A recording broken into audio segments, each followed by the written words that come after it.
palsy affects Kate in an extreme way. She is nonverbal. She is non-ambulatory. She does not walk. She is a total care child, so she really needs assistance with all of her daily living. Kate overall is a happy child. She loves music, she loves school, she likes going for rides in the car. When it happens early on, you really feel like you're on an island, and there's no one that will understand this. Not even your own parents understand what you're going through. They couldn't. But finding those other parents who are walking in the same shoes as you, those are my greatest resources, and we connect each other all the time through social media, through email, through text, when we need new doctors, when we need new equipment. So we have a home that has doorways that are wide enough. We have wheelchair ramp in the garage, and we have a full roll-in shower. We went 10 years without having any outside help. After we had a second child, things really ramped up. And we decided after one of the big surgeries that Kate had that it was time to reach out to a home care agency. When you have a child, it's like planning a vacation. You think you're going to Florida. I'm gonna go to Florida and this is what it's gonna be like and we're gonna go do X, Y, and Z. Well, all of a sudden, if that child is not what you think or what you didn't envision, you end up in China. And it's like, well, this isn't Florida. This isn't where we were supposed to go. But after a while, you start looking around saying, oh, well, they got some pretty neat things over here, and we can make the best of this. And I think our goal as a couple is to live as normally as possible. Yes, this is a different normal, but it's our normal. And we do as much as we can as other families do.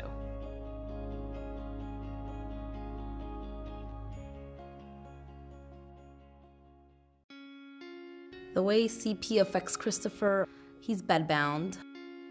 He does not walk. He has the vision impairment. He has profound hearing loss. He needs a feeding tube for all his nutrition. He also gets all his medications through his feeding tube. He's nonverbal, and he needs a lot of equipment to get him through his day. The way I explain cerebral palsy to people is I just tell them that it's an injury to the brain. And because of that injury, Christopher has been left with special needs. Reaching out to parents of older children has always been my biggest resource because they've already been through this. And a lot of times it does cut the time in half of finding out things because they already know. You have to really know what kind of parent you're gonna be. Are you gonna be the parent that puts him in a bubble? Or are you gonna be that parent that wants him to enjoy their life? One of the things that I've learned with Christopher is definitely not to live beyond my means, because if Christopher ends up in the hospital, I need to still be able to financially take care of my home. My daughter Celine had to really adjust to Christopher's needs. Just talking to her and just telling her, like, look, your brother has these challenges. This is not temporary. This is how Christopher's gonna be. We need to learn to love him in this way and to care for him. Celine has actually become one of Christopher's caregivers. She takes care of Christopher a couple days a week when I'm away at work. What I would say to parents just starting out is, yes, it is a challenge, but it's doable.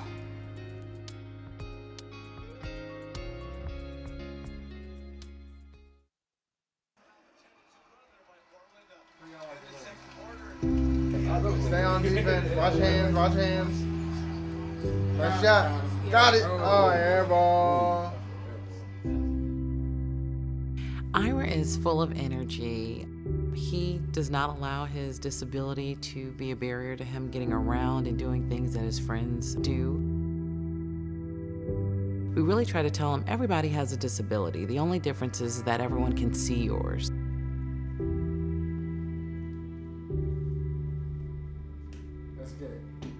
When Ira was first diagnosed with CP, we felt like it happened to us and we had no control over his disability. And then over the years, we figured out, like, well, we gotta be better parents about planning and being more in control of what's gonna be next, what's gonna happen next. One of the ways that we ended up being successful when he was younger was to really advocate for what we thought our child needed to be successful in life. Over the years, I've matured into how I respond to people who see Ira and his disability. He's actually taught me to be more, in his words, cool about it. You know, they would just be, you know, in my opinion, just looked at him like he was different. And I would get angry. And Ira would be like, oh, Mom, they just don't know. Don't get angry. It has been very hard to have Ira living independently and taking control of his life, his finances, his health, what he wants to do. We've had to learn to loosen up a little bit, allow him to make more mistakes. That's been hard. As a new parent of someone with cerebral palsy, I would say make a lot of goals, make realistic goals, and then celebrate when you achieve those goals. You know, the goal of being able to cut a steak, you know, that was a goal for us. And he didn't achieve it till he was into high school, but he got there, and so we celebrated. Never would have imagined that he'd be in college, that he'd be, you know, hosting his own radio show. Yes, this is Ira reporting to you live from downtown Newark. And some of the opportunities that have come to him, I couldn't have mapped it out, even if I tried. It's been great. Sorry, the tear came.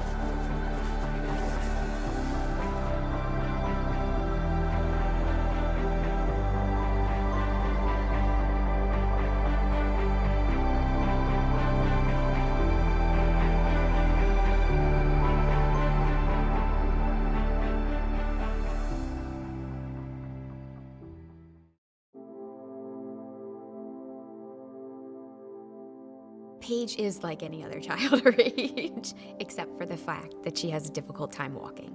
I thought CP was somebody in a wheelchair who couldn't speak. And to find out that there was such a spectrum with CP, completely eye-opening to me. Sometimes I feel like it's hard for me to say to other people that she has CP with a child who has severe CP. You know, she is on the mild side. And I think the biggest thing that I learned was that it doesn't get worse. It's, you know, CP is CP, but as she has the growth spurts, as she gets older, different things are gonna come into play. And she may have to have another surgery.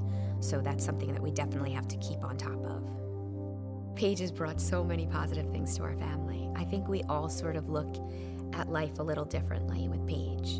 And even if we have to struggle with some of her disabilities, it's made us all so much better. She is the sweetest thing in the whole world.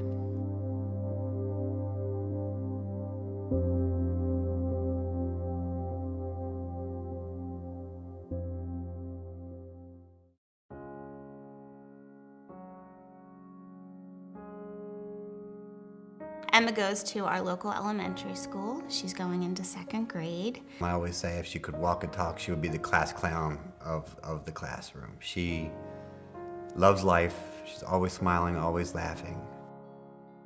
She's classified as spastic quad, which means that all of her limbs are affected. So basically her arms and her legs have a really tight tone, but her body, her trunk control, she's really floppy. Our coping strategies, let yourself process. Give yourself some time. It's like when you're in a plane and they tell you, help yourself before you help somebody else. That's what you have to do. Allow yourself to cry. Allow yourself to grieve, because there is a grieving period. Different people grieve differently. But I believe that's important. And once you come to acceptance, then you can move on. And it's amazing. Parents, they just want to pass on all the information that they have that they wish they had when they were initially going through the whole learning process. And it's even better to see them come out the other side and be happy and accepting and living, realizing that like life can be pretty joyful, you know, and it's not always so sad. She has all these challenges that she faces every day, but not one of them makes her upset or sad, and she doesn't feel sorry for herself. She goes out and she just enjoys the heck out of it.